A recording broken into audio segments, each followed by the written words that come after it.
Es un inmenso privilegio para mí y me emociona poder compartir eh, muy pronto ya lo que será el 50 aniversario de la aparición de mi primer libro, Caudillos Culturales en la Revolución Mexicana. Apareció a fines de marzo del año 1976 y el Colegio Nacional me ha honrado con la publicación de este primer volumen de mis obras, que esperemos no sean mis obras completas todavía, pero es el primer volumen y es el primogénito, y para mí es un gran privilegio presentarlo, pero sobre todo presentarlo con tres amigos míos a los que quiero y admiro profundamente. Enrique Serna, novelista; Christopher Domínguez, crítico literario, historiador literario; Jesús Silva Herzog, pensador y agudo observador de la realidad mexicana. Les agradezco muchísimo su presencia. Este es el volumen. Ojalá se vea. Se ve muy bonito. Caudillos culturales en la Revolución Mexicana. Está acompañado de una viñeta. Los miembros del Colegio Nacional que publicamos o que publican desde hace tantas décadas sus obras tienen que elegir una viñeta, y yo elegí una vieja ilustración del primero y más importante de los biógrafos de la humanidad, Plutarco. Y es bajo la tutela de Plutarco que escribí ese primer libro, Caudillos Culturales en la Revolución Mexicana, porque fue la biografía paralela de Manuel Gómez Morín y Vicente Lombardo Toledano, pero enmarcada en la historia de la generación, de esa generación, la de 1915, y de la vida de México durante la Revolución y en las primeras 2 décadas de la Revolución. Solo añadiré que quiero recordar que este libro fue una idea, una más de las tantas ideas que tuvo Daniel Cosío Villegas. Yo acudí a verlo una mañana, recuerdo perfectamente el día, el 30 de septiembre de 1970, y le dije que quería estudiar a los intelectuales de la Revolución Mexicana y que estaba leyendo al Ateneo, y me dijo: óigame usted, le sugiero que en vez de estudiar a los ateneístas, a nuestros maestros, que como quiera han sido tan leídos y estudiados, ¿por qué no se dedica su tesis a la generación de los discípulos, a mi propia generación, a la de los 7 sabios?, me dijo. Y me contó algo de Gómez Morín, de Lombardo y de otros compañeros suyos, y salí de allí no solo convencido, sino, diría yo, predestinado o destinado ya a escribir este libro, que ahora mis muy queridos amigos y compañeros de Ruta Literaria y de Ruta Liberal me van a hacer el favor de comentar. Adelante, pues. Comenzamos por Enrique Serna, si les parece.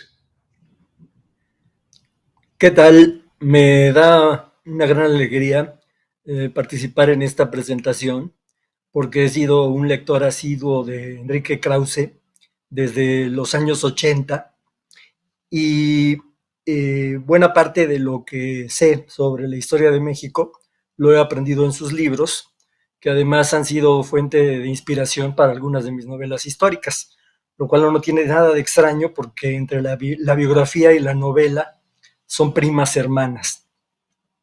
Con la reedición de Caudillos Culturales en la Revolución Mexicana, el Colegio Nacional arranca la publicación en orden cronológico de las obras completas de Enrique Krause, de modo que estamos celebrando por partida doble la vigencia de un historiador que lleva medio siglo rastreando las claves de nuestra evolución política y social en libros que han tenido una enorme repercusión al grado de haber llegado a ser desde el último cuarto del siglo XX el mejor antídoto contra la historia oficial y la historia de bronce.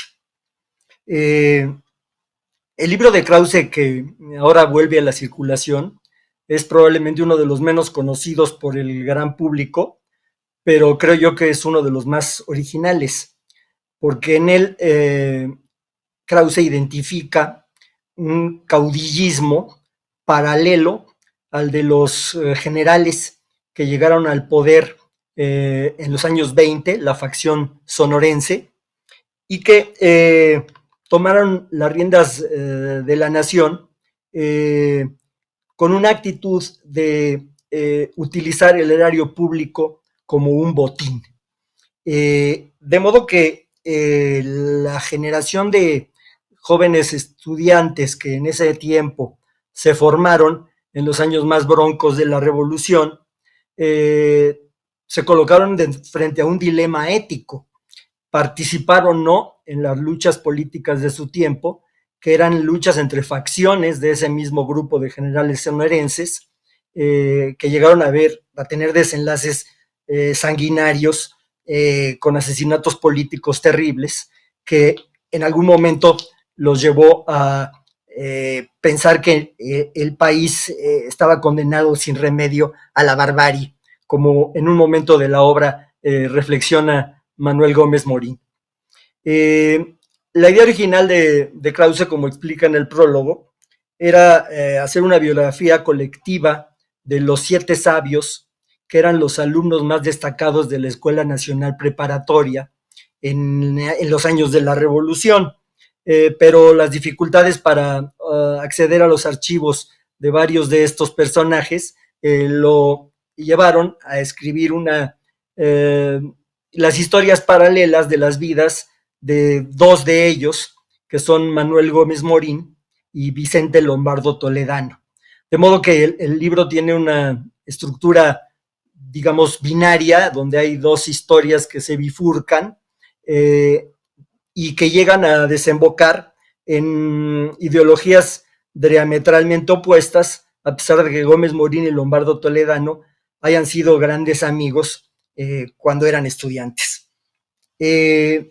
Uno de los aspectos más conmovedores de este libro, a mi juicio, son las crónicas de las dificultades que ellos tenían para estudiar, por ejemplo, en el año de 1915, ¿sí?, cuando tenían que ir a clases pegándose a las paredes de las fachadas de los edificios y de las casas para evitar que una bala perdida los matara de camino al colegio de San Ildefonso, sin atreverse a cruzar además el Zócalo, y tomaban clases con velas porque la electricidad se interrumpía a partir de las 6 de la tarde. A mí me parece admirable esta mística que ellos tenían por mantener viva la llama del saber, ¿sí? Y un personaje fundamental del libro, a pesar de que la biografía no está centrada en él, es el maestro de todos ellos, Antonio Caso, que era una especie de Demóstenes iluminado, que fungía como un líder moral y un agitador de conciencias, y que además era un hombre orquesta en la Escuela Nacional Preparatoria, porque muchos de los ateneístas se habían tenido que ir al exilio, o algunos estaban comprometidos en la lucha revolucionaria, como por ejemplo Vasconcelos y Martín Luis Guzmán, que formaron parte del gobierno convencionista de Eulalio Gutiérrez. De modo que esta generación tuvo que ser en gran medida autodidacta, ¿sí? Y uno de los rasgos que Krause más destaca en ellos es que todos tenían la obsesión de transformar el conocimiento en acción. No fueron intelectuales que dejaran una gran obra escrita. Los conocemos por las instituciones que crearon. Concretamente, Gómez Morín, el Banco de México y el Partido de Acción Nacional. Y Lombardo Toledano, la CTM, la central obrera más importante del México postrevolucionario, y el Partido Popular Socialista.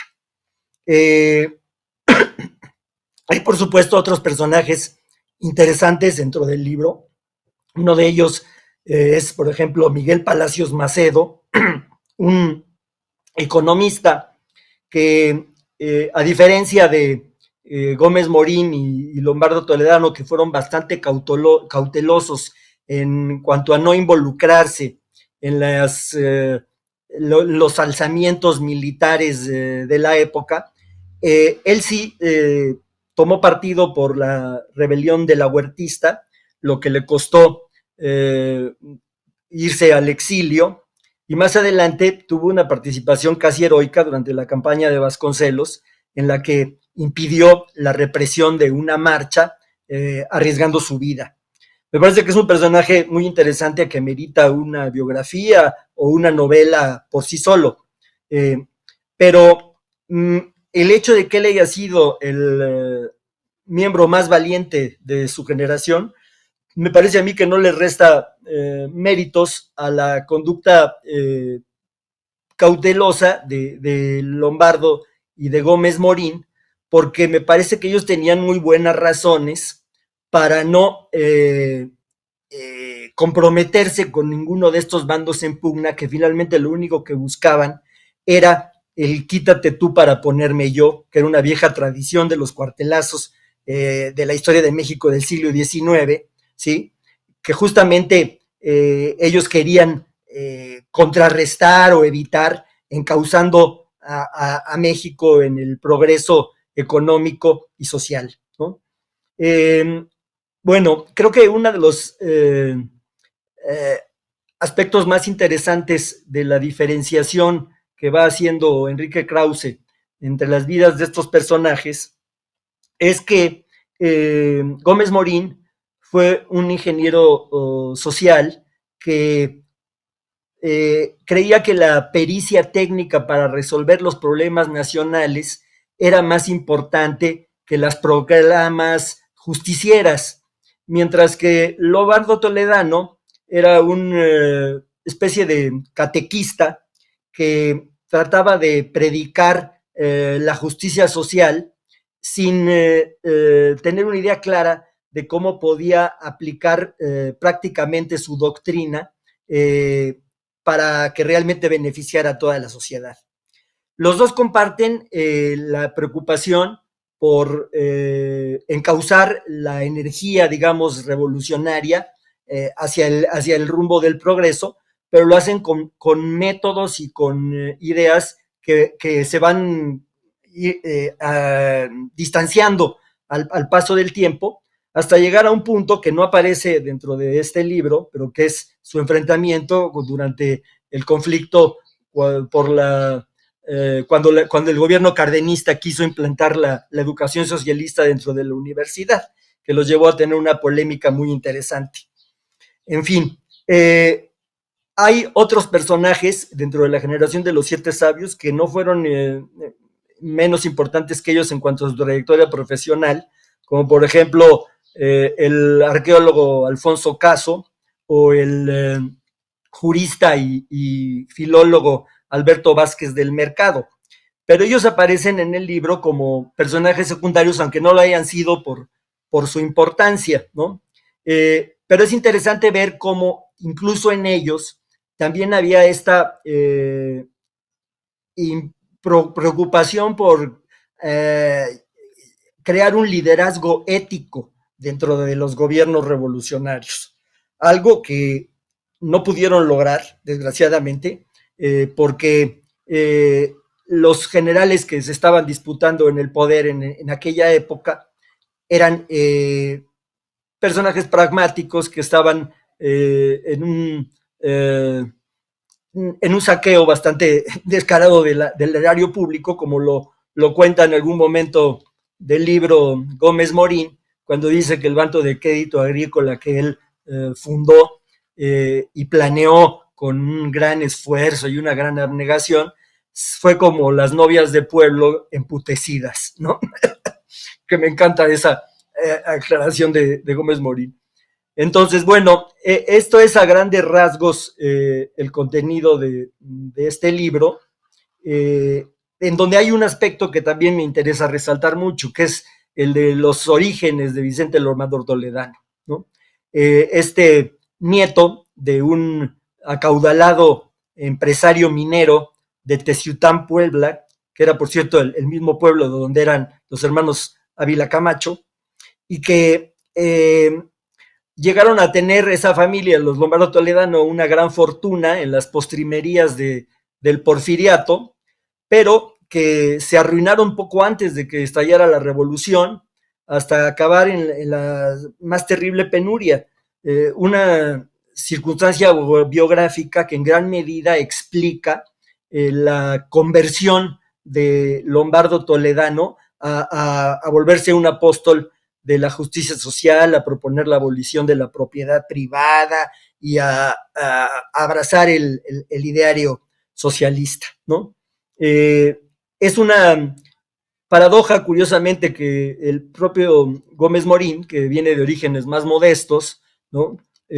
Su mamá era dueña de una tienda, fueron una familia de clase media, pues que vivían no con esa misma holgura, ¿no? Y sin embargo, él va oscilando, a pesar de un coqueteo juvenil con el marxismo, hacia el liberalismo.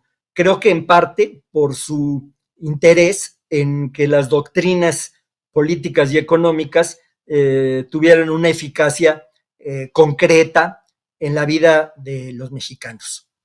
Y bueno, como quiero que esto sea un diálogo donde todos participemos, voy a llegar aquí, hasta aquí para cederle la palabra a mis compañeros. Muchas gracias, Tocayo. Christopher, por favor. Bueno, yo cometeré el abuso de ser un poquito autobiográfico.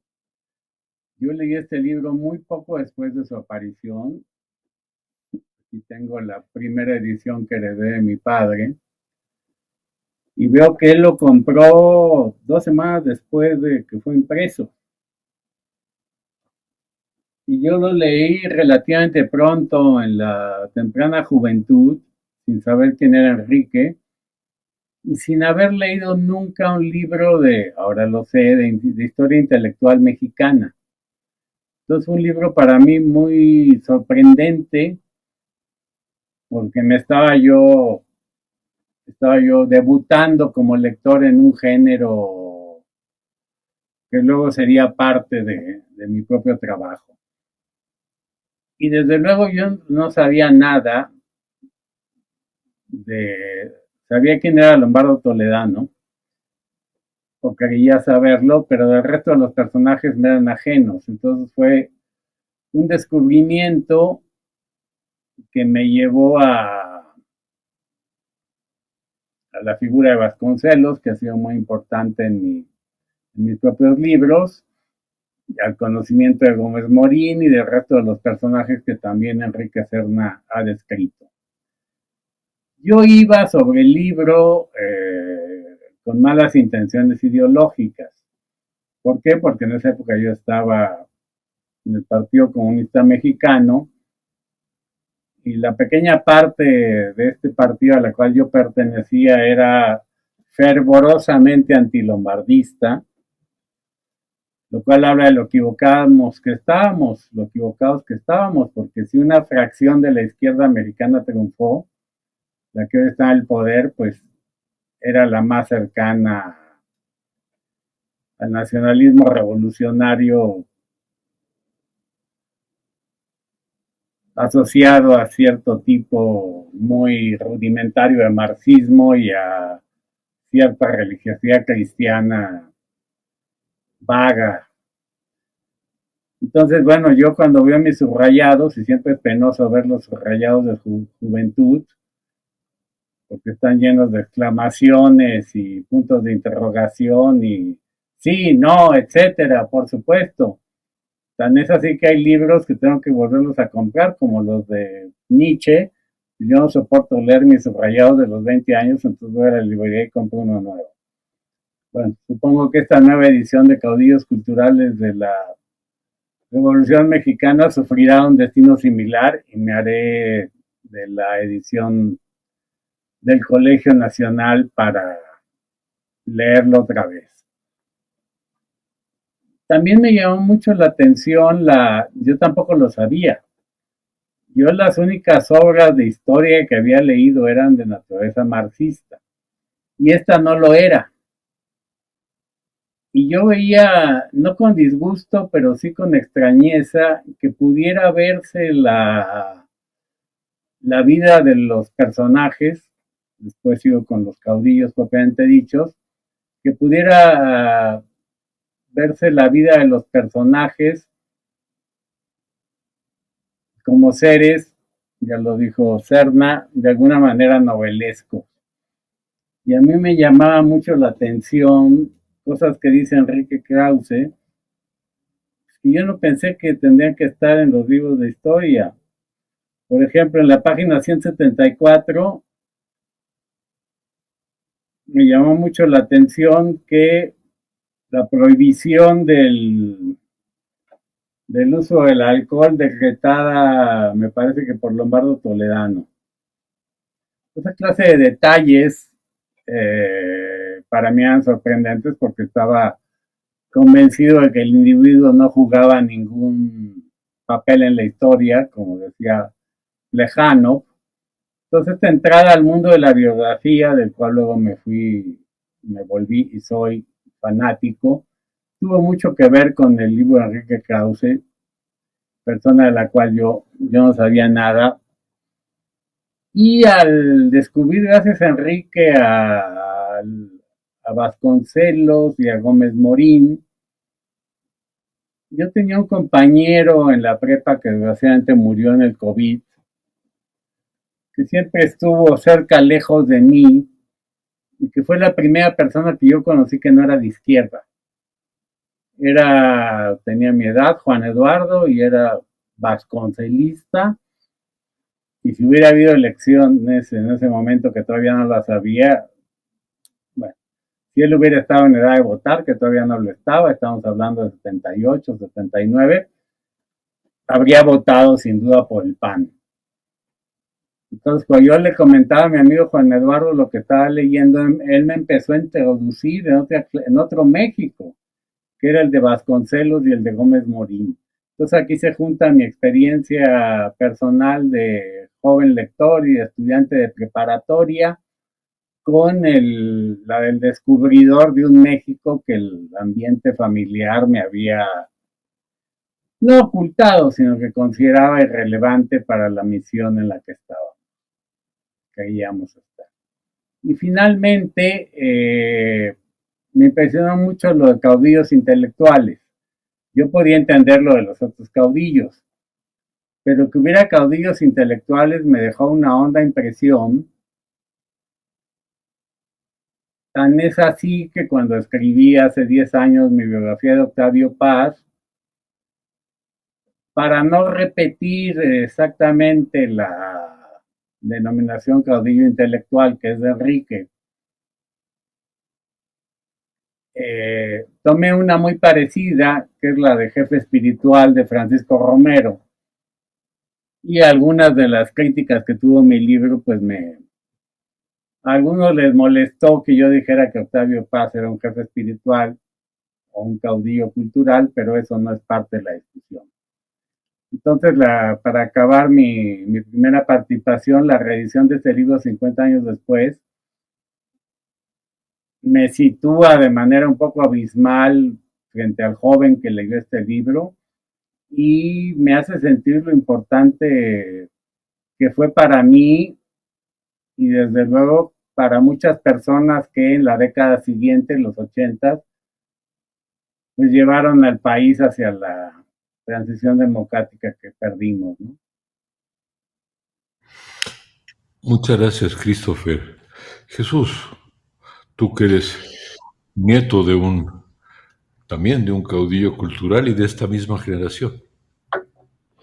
Pues muchísimas gracias, Enrique. Qué gran gusto participar en la celebración de esta nueva edición de Caudillos Culturales. Me honra muchísimo participar en este festejo, pero también quiero agradecer esta oportunidad de volver a leer este libro que leí hace mucho tiempo y del que volví a aprender muchísimas cosas.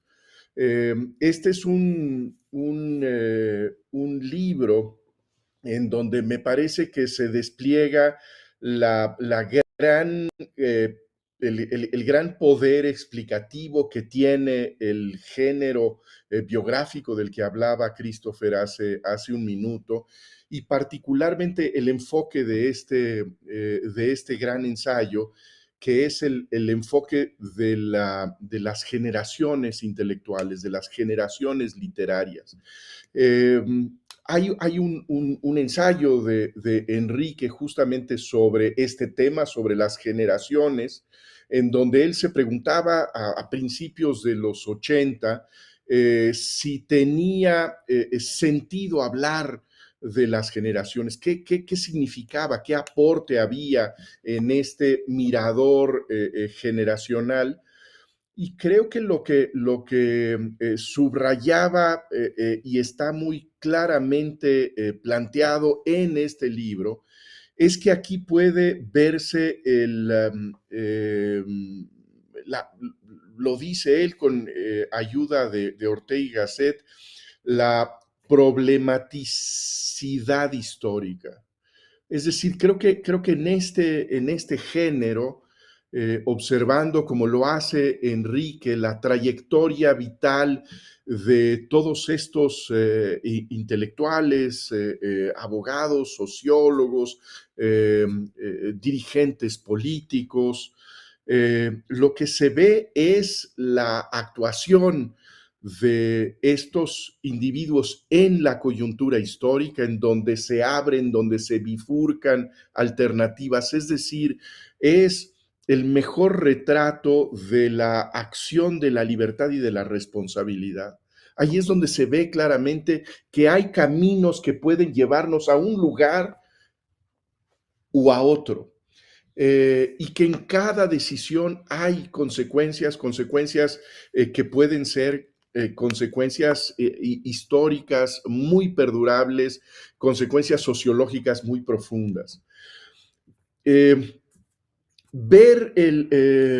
Reencontrar este libro, que es el libro que empieza esta serie de obras que publicará en los siguientes años el Colegio Nacional, nos pone en contacto, creo yo, con la obra más académica de Enrique Krause. Es, pues, por su propósito inicial, un trabajo universitario que tiene que seguir estos rigores de la academia, pero es un libro en donde ya se ve esto que resaltaba Enrique y que él entiende mejor que nadie, que es esta cadencia narrativa del ensayo, esta voluntad de estilo que se aprecia incluso en la pista que se da antes de que empiece el ensayo, que es este epígrafe fantástico de Julio Torri, y que es lo que debe ser un epígrafe, que es la clave que nos permite ver cómo se debe leer la obra que vamos nosotros a empezar.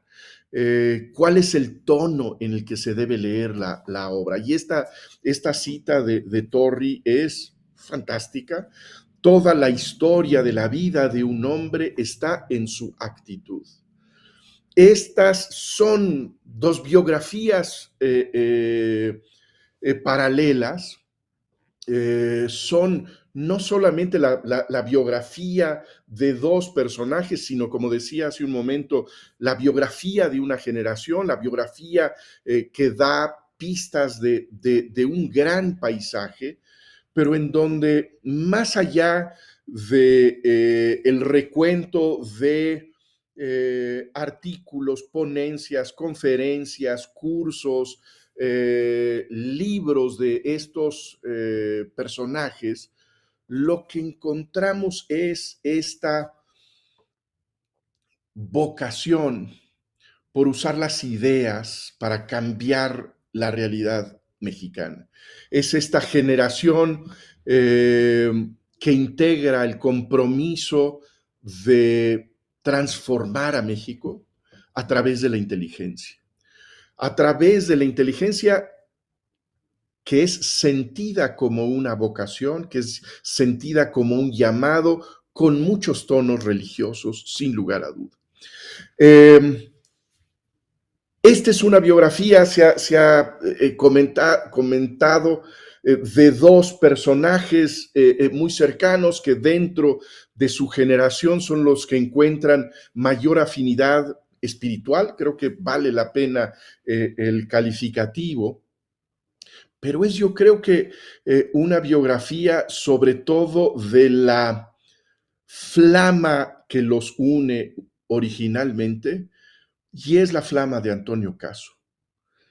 Ahora que he releído el libro, el personaje que a mí me resalta más de este reencuentro con el ensayo es la del maestro común, la de este hombre que para Julio Torri era un orador excesivo, casi insoportable en su grandilocuencia, pero que resulta para ambos protagonistas de este libro el origen del entusiasmo. Lo que dice, por ejemplo, Daniel Cosío Villegas sobre Caso es, pues yo creo que seguramente habrá estado en aquella conversación que tiene tan precisamente fechada Enrique de la sugerencia de estudiar a estos personajes, y es la idea de que Antonio Caso no solamente era el maestro elocuentísimo, el erudito, el gran expositor de las ideas, sino que era sobre todo una llama que encendía en todos los que estaban escuchando su discurso un entusiasmo, el impulso de seguirle. Ahí está un poco esta idea weberiana del carisma. Ante esa potencia, no hay mayor alternativa que acompañarlo, de seguir su ejemplo, su modelo. También decía Gómez Morín sobre Antonio Caso una cosa que me parece fascinante, que es el que en su palabra exterior, dice Gómez Morín, hay una condena de la revolución, pero en su actitud, en su ritmo interior, dice Gómez Morín, lo que hay en ese magisterio es el sentido de la tragedia y de humanidad, que es un impulso inequívocamente revolucionario.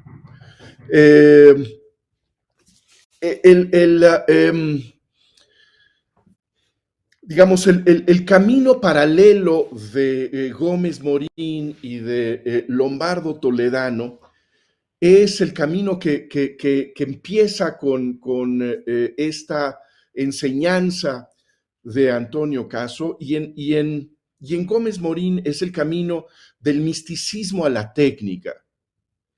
Es este repudio que me parece muy enfático, muy potente a lo que es decretado por Gómez Morín como el peor de los males de nuestra sociedad, que es la improvisación.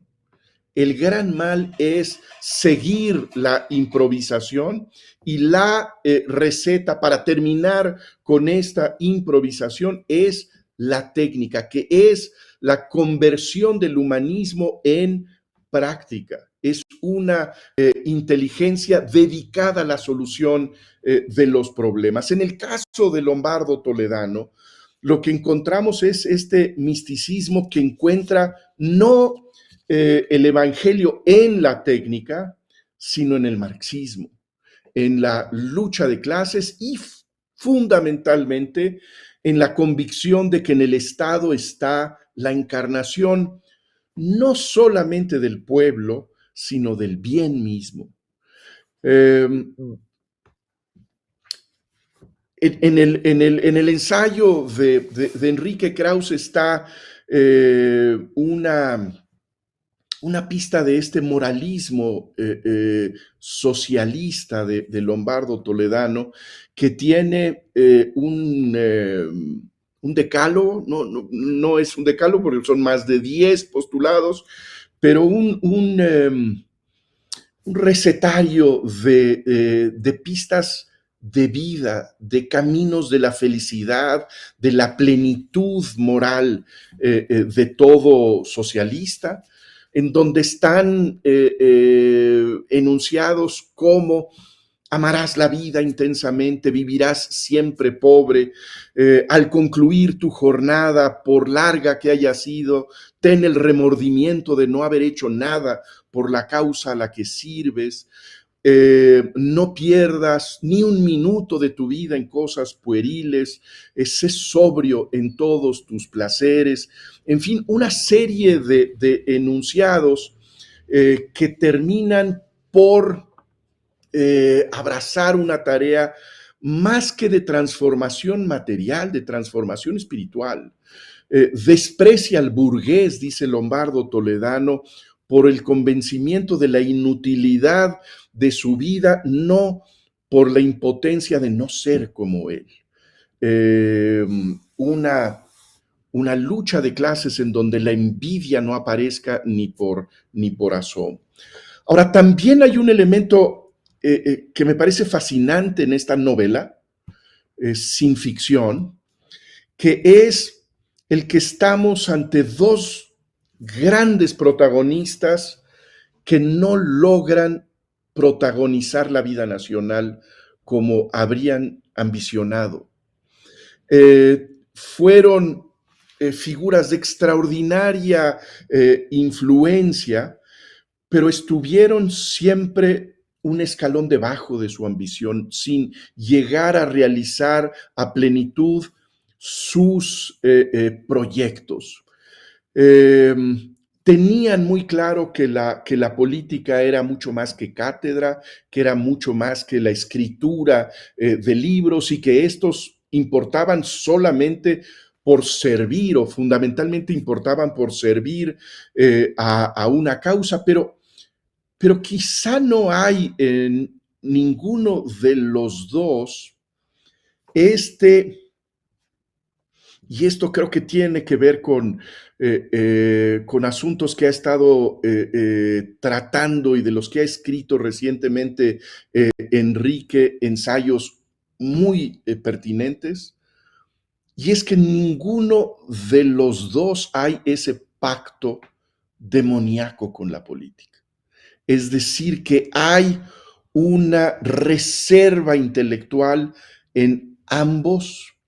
Vemos, por ejemplo, esta carta que se menciona en el ensayo de Pedro Enríquez Ureña a su cuñado, en donde le dice, no te hagas ilusiones. Tú no estás en el primer círculo del poder, no tienes esos conectes, no tienes a los padrinos que se necesita para trepar a los últimos escalones de la escalera. Y creo finalmente que es inevitable pues leer o releer este libro en 2025 desde el presente desde la experiencia más reciente de la vida pública mexicana, y podemos ver aquí la raíz de la disyuntiva nacional de nuestro tiempo. Estamos en presencia aquí del germen del gobierno de los técnicos, de quienes apuestan por tener en ese conocimiento riguroso, técnico, demostrable, la ruta del cambio. Y por el otro lado, estamos también ante el origen de este matrimonio entre el radicalismo populista y el discurso moralizante. Aquí hay una bifurcación que sigue siendo una disyuntiva que tiene una enorme vigencia en nuestro país. Bueno, yo quisiera contar una anécdota. Y es que yo le pregunté a Gómez Morín en las muchas conversaciones que tuvimos en su biblioteca qué pensaba de Lombardo Toledano, ¿no? Y me dijo, Vicente siempre ha sido un hombre espiritual. Y cuando murió Lombardo Toledano, la primera guardia, esto fue a fines de 68, la hizo Manuel Gómez Morín. Y tiempo después, yo visité la casa de Vicente Lombardo Toledano en San Ángel. ¿Y qué encontré? Para mi sorpresa. Lo que encontré fue una colección amplísima de la literatura escolástica, de Santo Tomás, de San Agustín, patrística. Era un gran experto en cultura católica. Es verdad, entonces, que la espiritualidad de la que habla Jesús los marcaba a los dos y la importancia que tuvo Antonio Caso. Pero también quiero subrayar el impulso creativo de Vasconcelos, que fue muy importante para esta generación. Al ver a Vasconcelos llegar a la universidad como rector y luego como secretario de Educación y poner manos a la obra, eso los sorprendió a todos porque les demostró que en un país desgarrado por el dolor, el hambre, la muerte, había que ponerse, en la frase de Daniel Cosío Villegas, a hacer cosas por México, a hacer algo por México. Y bueno, esto a mí me emocionó, no crean ustedes que lo descubrí muy rápido. Uno va descubriendo el alma, la entraña de sus personajes conforme avanza en la lectura de sus archivos, de sus papeles, de sus libros, y tratando de descifrar esos destinos. Pero gracias a Luis González, mi maestro, no tardé mucho en comprender que lo que había que hacer es buscar el común denominador, la marca de esta generación.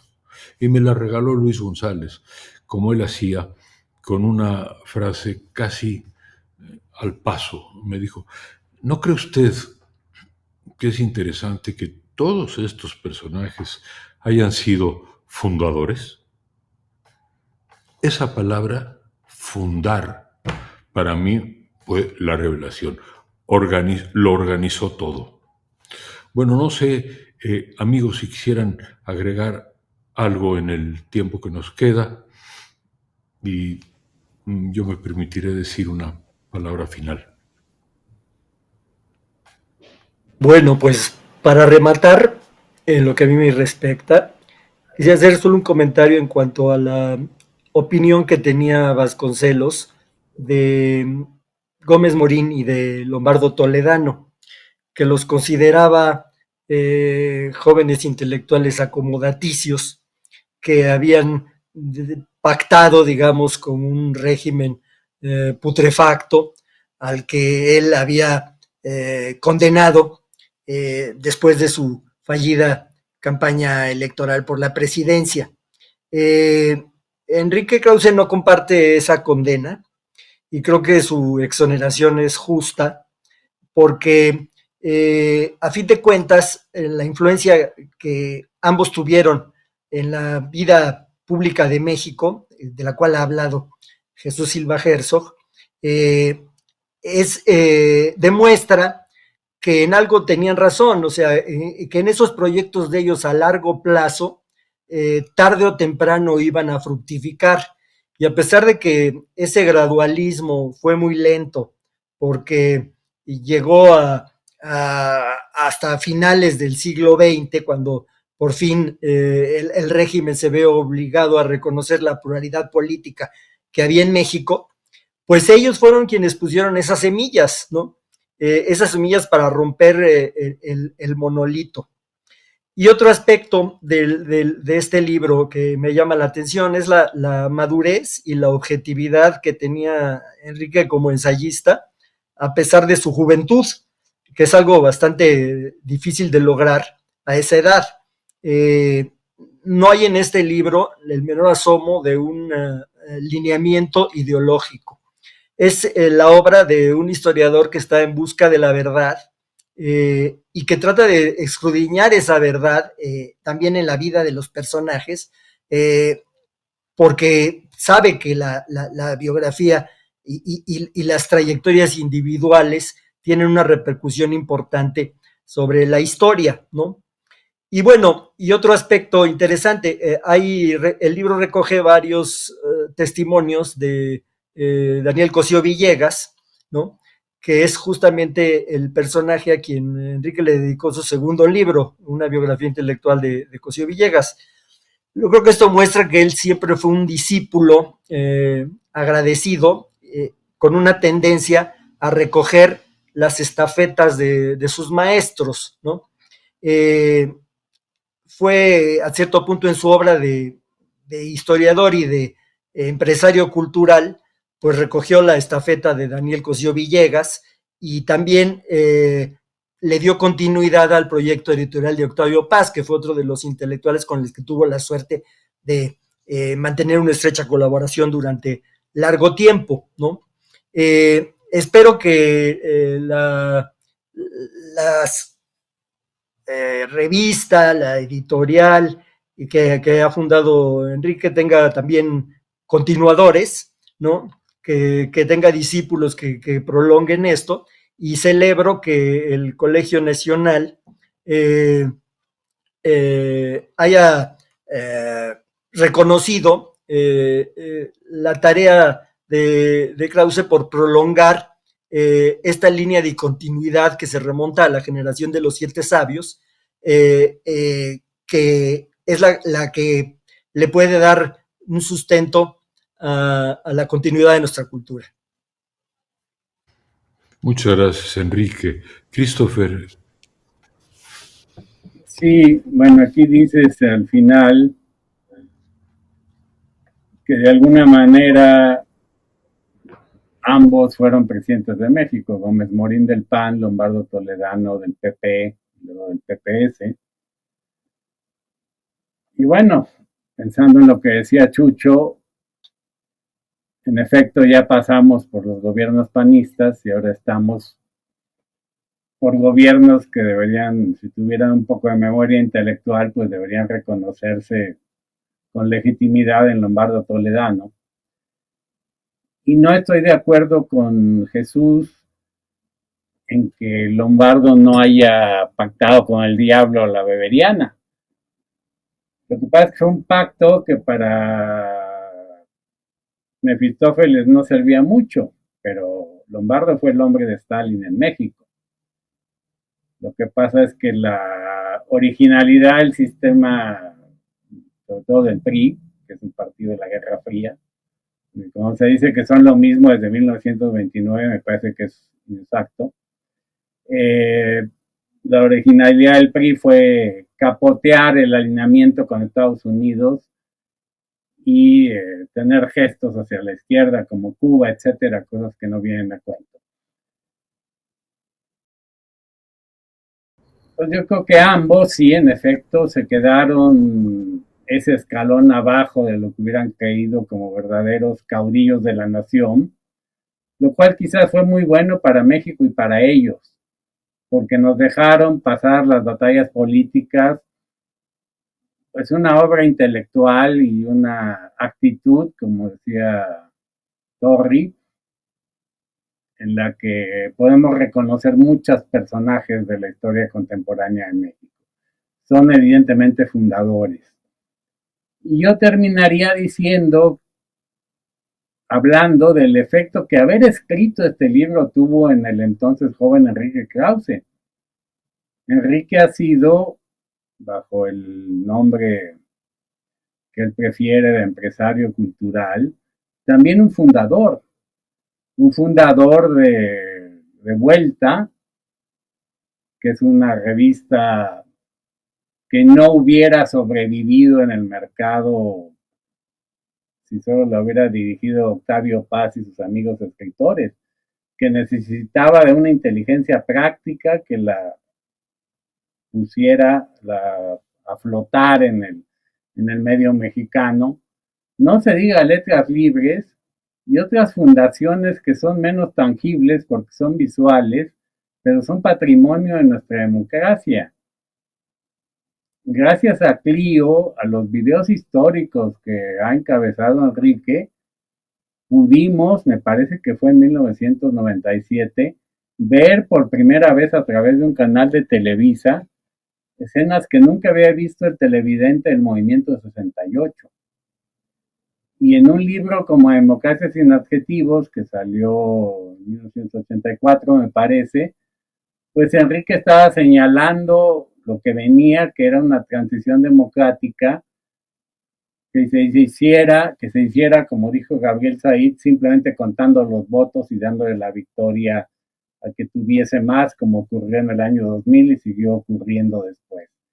En ese sentido, yo creo que Enrique Krause fue muy leal a sus personajes espirituales, novelescos, reales, equívocos, a esos caudillos culturales de la Revolución Mexicana, y yo sí diría sin ningún escrúpulo que Enrique ha sido un caudillo de la cultural de la democracia en México, y creo que este libro permitirá agradecérselo nuevamente. Gracias por esas palabras. Chucho.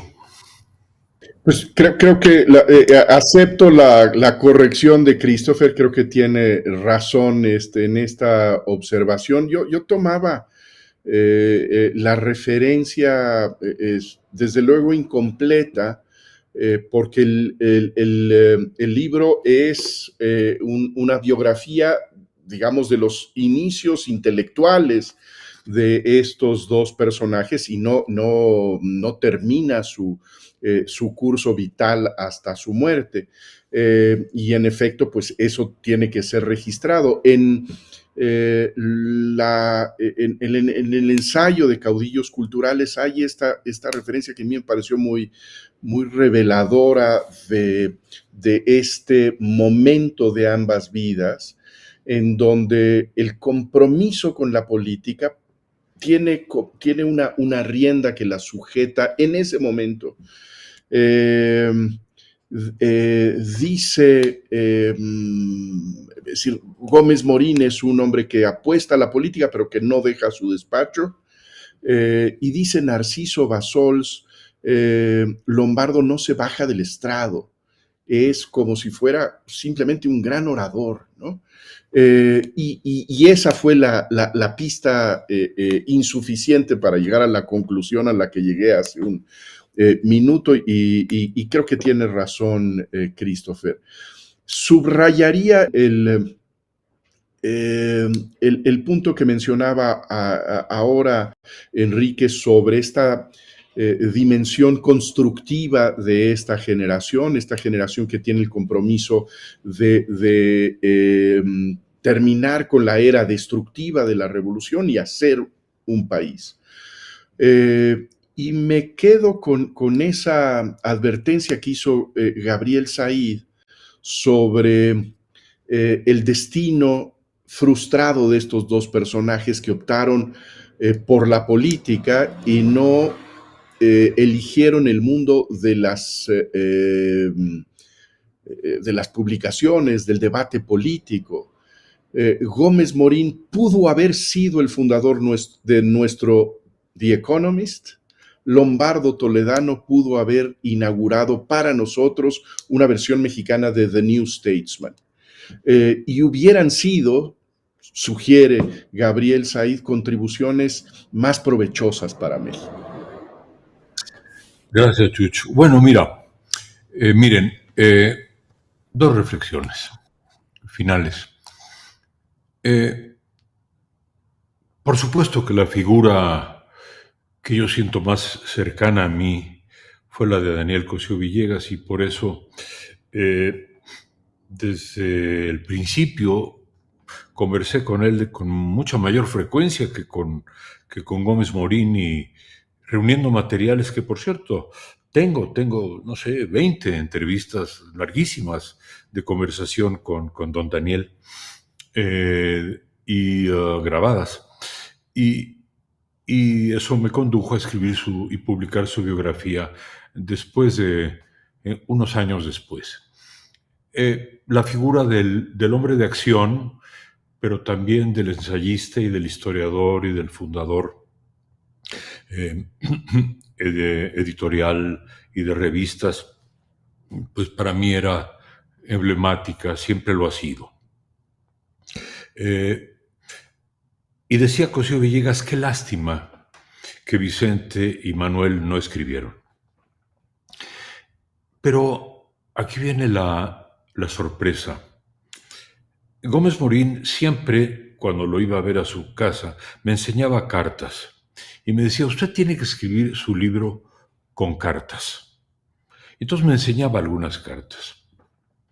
Cartas con Vasconcelos, con Palacios Macedo, con Luis Enrique Erro, con Narciso Bassols. Y bueno, cuando murió, en el entierro, en la marcha del entierro, en el Panteón Jardín, o el Panteón Español más bien, su viuda me llamó y me dijo, Manuel me ha dejado la encomienda de abrirte el archivo. Esto para mí fue un momento emocionantísimo que me conmueve hasta ahora, ¿no? Y entonces comencé a darme cuenta que Gómez Morín había escrito muchísimo, y maravillosamente, pero que su género había sido el género epistolar. Un género absolutamente común y de altísima estima a lo largo de los siglos, pero que es de difícil edición y que quedó allí, digamos, como una tarea pendiente. Y en los últimos años, visitando su archivo intacto, muy bien preservado en el ITAM, quiero decir que ahí están las cartas de Gómez Morín, esperando al editor adecuado que las recoja, y puede ser un descubrimiento formidable para el lector mexicano. Qué gran escritor era Gómez Morín, nada más que un escritor de cartas.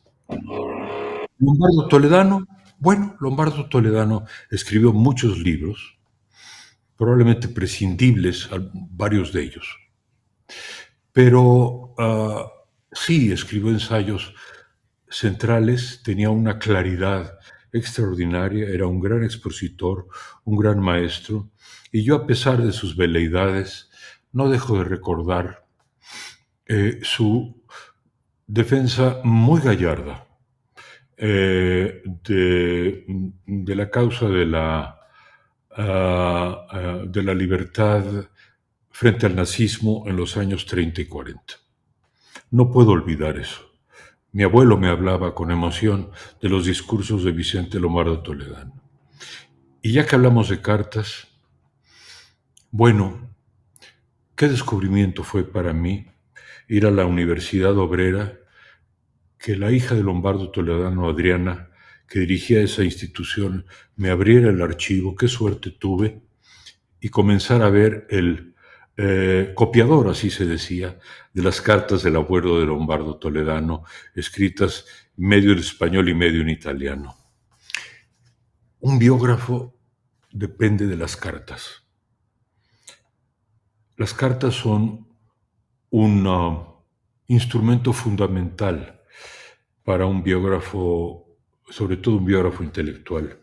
Y bueno, a eso se debe que en este libro, Caudillos Culturales en la Revolución Mexicana, mi primogénito, hay muchas cartas, transcribo muchas cartas, las gloso a veces, quizá las transcribo en exceso, pero yo creo que no me arrepiento a la distancia de 50 años, porque así el lector ahora, en el año 25, puede ver qué pensaban esos jóvenes hace 100 años. ¿Qué México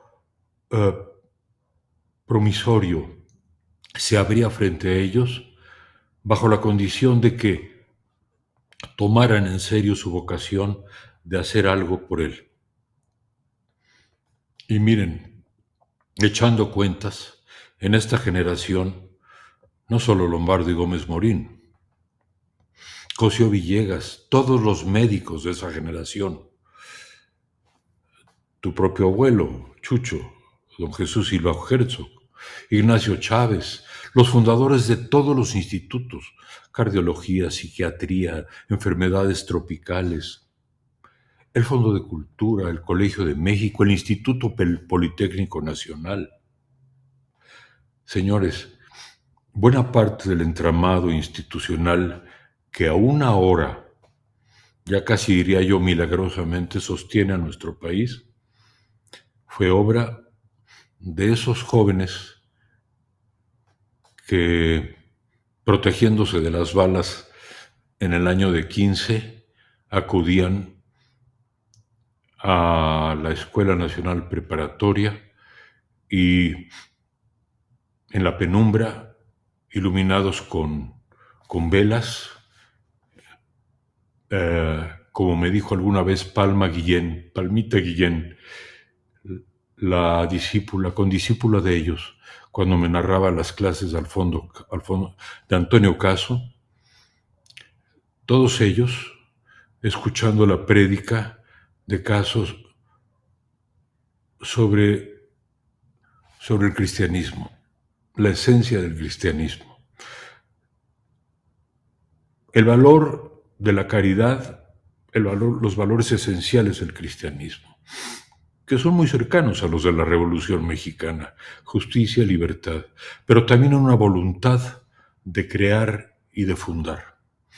Bueno, me han emocionado y les estoy muy agradecido a mis tres queridos y admirados amigos y al Colegio Nacional y desde luego al Hogar de la Cultura, que es la FIL de Guadalajara y en particular la FIL Pensamiento, por la oportunidad de recordar algo que hace la friolera de 50 años. Estaba por nacer, pedía nacer. Caudillos Culturales. Muchas gracias.